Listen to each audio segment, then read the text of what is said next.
As árvores enregeladas, com a galharia desnuda dirigida para o alto, pareciam espectros a suplicarem o calor da vida. Meditabundo, observava a taciana natureza castigada, recordando o próprio destino. O frio da adversidade assediava-lhe o coração. Não fossem Blandina e Celso, frágeis rebentos da vida, a lhe reclamarem carinho, e talvez se rendesse ao sofrimento moral, até que a morte o visitasse por mensageira de paz e libertação. Todavia, a ternura e a confiança com que lhe seguiam os passos refundiam-lhe as forças. Disputaria com os monstros invisíveis da sorte a fortaleza de si mesmo, a fim de doar às duas crianças uma vida melhor que a dele. Renunciaria a todos os prazeres para que elas vivessem sempre felizes e livres. Quando a primavera tornou a paisagem do Rodano, encarou a necessidade de ausentar-se de casa na conquista de maior conforto doméstico. E pela primeira vez, qual havia acontecido ao próprio pai, em outro tempo, percebeu quão dura se fazia a existência para o homem, que se propusesse conseguir com dignidade o próprio pão. A classe média não passava de perigoso e escuro corredor entre a planície miserável dos escravos e a dourada montanha dos senhores. Sacudido por aflitivas emoções, considerou os obstáculos que se antempunham entre ele e a vida de sua época. Entretanto, não lhe cabia recuar. Consultou diversos amigos, contudo, era difícil instalar-se em qualquer posição vantajosa sem a proteção dos altos dignatários da corte, e semelhante amparo se fazia agora inacessível para ele. A saúde da filha reclamava serviços assistenciais imediatos, e isso demandava recursos crescentes. De tentativa a tentativa, em busca de trabalho decente, ocasiões surgiram em que invejou a sorte dos ferreiros e dos gladiadores humildes que podiam beijar os filhinhos cada noite, orgulhosos e felizes, dentro da simplicidade que lhes assinalava a bênção de viver. Desesperado entre as necessidades domésticas e os obstáculos do meio, resolveu concorrer às corridas de biga na disputa de prêmios pecuniários. Possuía 2 carros leves e sólidos, bem como excelentes cavalos de tiro. Na estreia, foi atingido pelos olhares ridicularizantes de muito daqueles que, na prosperidade, lhe frequentavam o ambiente doméstico. Diversos companheiros da véspera, orgulhosamente, lhe recusaram as saudações usuais, lhe observando a participação em atividades plebeias. Mas tanto engenho e tanta destreza demonstrou nas corridas que, em breve, se fez o favorito de inúmeros apostadores. Admirado por alguns e ironizado por muitos, o filho de Varro algo encontrara em que prendera a atenção. Odiava a turba festiva, que lhe aclamava o nome nas competições vitoriosas, experimentava indisfarçável repugnância pelos ajuntamentos de homens e mulheres gozadores da vida, mas, no fundo, sentia-se satisfeito com a oportunidade de conquistar, a preço de esforço próprio, o dinheiro indispensável às despesas do lar, que novamente passara a desfrutar o mais amplo conforto. Contratara competente professor para os jovens e a vida transcorria em casa em uma abençoada atmosfera de paz, somente perturbada pela precária saúde de Blandina, que jamais pudera refazer-se de todo. Doente e abatida, a menina via o tempo escoar-se sob o carinho inexcedível de Tassiano e de Celso, qual se fora um anjo enfermo, prestes a desferir o voo para o paraíso. Por mais fosse conduzida pelas abnegadas mãos paternas aos passeios no rio ou na floresta, nunca mais lhe assomaram à face as cores róseas e sadias da infância. Muitas vezes era surpreendida pelos familiares em lágrimas convulsivas e, quando interpelada por eles, informava triste que vira a sombra de Helena a rogar-lhe orações. Tassiano sabia que os entendimentos da filhinha com Celso converteram-na ao cristianismo. No entanto, transformara-se-lhe demasiada alma para subtrair-lhe a torturada adolescência, o único manancial de consolo capaz de propiciar-lhe a paz e o conforto, a esperança e a alegria. Pessoalmente, era o mesmo devoto de Cibele, o invariável defensor dos deuses imortais.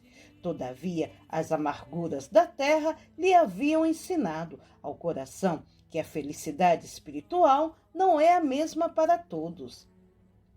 2 anos correram apressados. Celso, robusto e bem disposto, era agora valioso companheiro do pai adotivo, cooperando nos trabalhos da pequena cavalariça, mas Blandina piorava sensivelmente. Se a jovem tentava qualquer número de harpa ou de canto, longos acessos de tosse obrigavam-na a interromper-se. O pai, agoniado, não poupava sacrifícios para restabelecer-lhe a saúde, mas a natureza parecia condenar a doente a infindáveis padecimentos. De passagem por Lyon, afamado médico gaulês de Mediolanum foi chamado a opinar e aconselhou a Tassiano conduzisse a menina à cidade em que residia para meticuloso tratamento de sua especialidade. Nota do autor espiritual. Mediolanum, hoje Évreux, comuna francesa. Provavelmente, a temporária mudança cooperaria para reerguer-lhe as forças. O pai amoroso e dedicado não vacilou. Sem recursos para as despesas que exorbitassem o orçamento comum, contraiu vultoso empréstimo e partiu com os filhos no verão de 259. Não obstante, porém, os enormes débitos contraídos e apesar dos sacrifícios levados a efeito no processo de cura a que foi submetida, a enferma regressou sem melhoras. As lutas paternas continuaram tormentosas. Desdobravam-se os dias inquietantes, quando inesperada visita veio surpreendê-los. Anacleta, a leal amiga, vinha despedir-se. Tendo ultrapassado meio século de existência, concluíra que não mais poderia tolerar as agitações da cidade imperial. Afirmava-se exausta. Blandina e o pai ouviram, apavorados, as notícias de que se fazia portadora.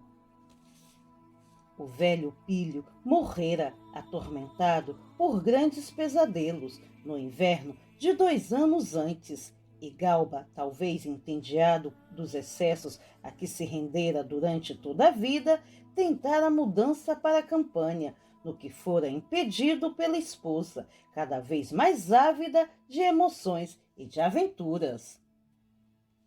Lucila, desde a morte de Helena, quando se afastara em definitivo da influência do antigo lar, parecia tomada por incompreensível fome de prazeres.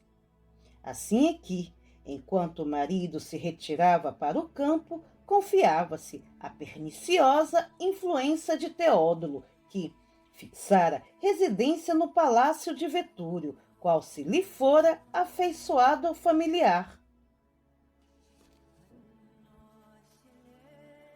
O intendente acompanhava-a em múltiplas festas e favorecia-lhe afeições ilícitas, até que, um dia, apanhado de surpresa por Galba, em posição equívoca no tálamo conjugal, foi por ele apunhalado, sem comiseração. Cometido crime que, como tantos outros, passara despercebido das autoridades bem subornadas, o irmão de Helena acamou-se delirando. Por alguns dias, ela própria, Anacleta, velara por ele, mas fatigada, obedeceu às instruções da dona da casa, que lhe recomendava descanso. Na primeira noite, contudo, em que se entregou ao repouso, na câmara que lhe era própria, Galba faleceu, misteriosamente, asseverando algumas escravas de confiança, em surdina, que o amo fora envenenado pela própria mulher, com uma tiçana preparada por ela mesma. Tassiano e a filhinha choraram estas desgraças. A perda moral de Lucila aterrava-os. Insistiram com a velha amiga para ficar. Entretanto, a devotada servidora confessou que se fizera cristã e desejava a solidão para reconsiderar o caminho percorrido. Deliberara, desse modo, voltar à ilha de Cipro, atendendo ao pedido afetivo dos derradeiros parentes que lhe restavam. Acompanhada por 2 sobrinhos que lhe dispensavam cuidados especiais, não se demorou por mais de uma semana, despedindo-se então dos amigos queridos para sempre. Impressionada talvez com as aflitivas informações trazidas de Roma, Blandina não mais se reergueu. Debalde, Tassiano rodeou-a de surpresas e carícias. Em vão, Quinto Celso contou-lhe renovadas histórias de heróis e de mártires. A doente renunciou a toda espécie de alimentação e mais se assemelhava, zungida ao leito alvo, a um anjo esculturado em marfim, unicamente animado pelos olhos escuros, ainda vivos e brilhantes. Certa noite, justamente na antevéspera de grandes espetáculos em homenagem a patrícios ilustres, nos quais Tassiano seria investido de grandes responsabilidades, a enferma chamou-o e apertou-lhe carinhosamente as mãos. Permutaram inesquecível olhar, em que exprimiam toda a imensa dor que lhes estrangulava o espírito, adivinhando próximo a Deus.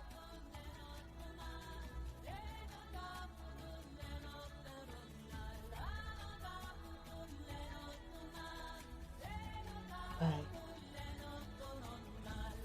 agora não me demorarei a reunir-me aos nossos, disse ela, melancólica. Tassiano procurou, em vão, represar as lágrimas que lhe inundavam os olhos. Tentou falar, tranquilizando-a, mas não conseguiu. Sempre fomos unidos, paizinho. Continuou a moça triste. Até hoje, nada fiz sem a sua aprovação. Queria, assim, pedir o consentimento seu, para que eu possa realizar um desejo antes de partir. E sem que o genitor tivesse tempo para qualquer indagação, acrescentou: o Senhor permite que eu aceite a morte na fé cristã?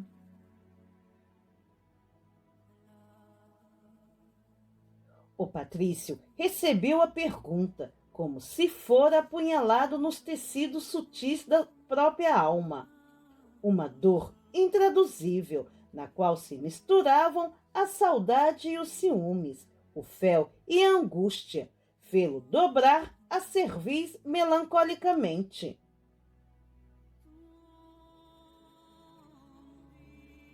Tu também, minha filha? Inquiriu ele, em pranto. Meu pai era dele, minha mãe abraçou. Basílio imolou-se por ele. Lívia morreu louvando-lhe o nome. Anacleta despediu-se de nós, procurando-o. Quinto Celso, o filho que o destino me legou, nasceu pertencendo-lhe. Sempre o Cristo a buscar-me, a atormentar-me, a perseguir-me. Eras tu a única esperança de meus dias. Julguei que o carpinteiro Galileu te poupasse. Entretanto, tu também. Ó Blandina, por que não amas teu pai como teu pai te ama? Todos me abandonaram, por que me deixarás também? Estou atribulado, vencido, sozinho.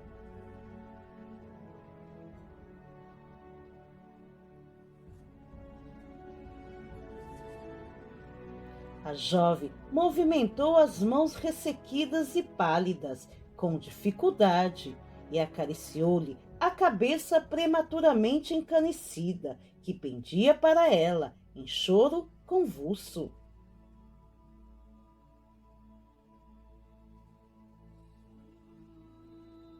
Não sofra, paizinho, pediu resignada. Eu quero Jesus, mas o Senhor é tudo que eu tenho. Nada encontrei na vida igual ao seu carinho. Seu amor é a minha riqueza. Desejo, antes de tudo, seguir-lhe os passos. Não ver que sempre rezamos juntos pela manhã a oração de Cibele? Tudo será para mim, segundo a sua vontade.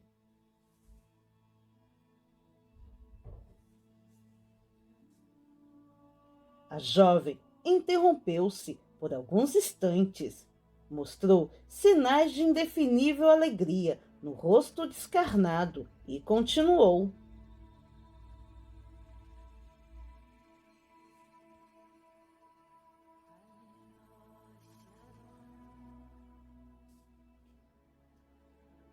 Hoje à tardinha, Lívia esteve aqui. Trouxe uma harpa enorme, adornada com rosas de luz. Cantou para mim o hino às estrelas, com a mesma voz do nosso encontro às margens do Rodano. Disse-me que estaremos todos juntos em breve e que eu não deveria apoquentá-lo, caso o Senhor não consinta que eu me faça cristã agora. Asseverou que a vida é divina e eterna e que não temos motivo para atormentar-nos uns aos outros. Afirmou-me que o amor de Jesus glorifica-nos o caminho e que com o tempo brilhará em toda parte. Além de tudo, Pai querido, nunca entrarei em um céu em que o Senhor não esteja. Fixou os olhos profundos e fulgurantes no teto e exclamou: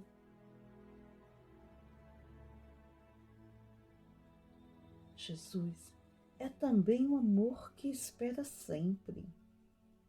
Haverá perdão para todos. Tassiano ergueu o semblante e fitou-a contristado.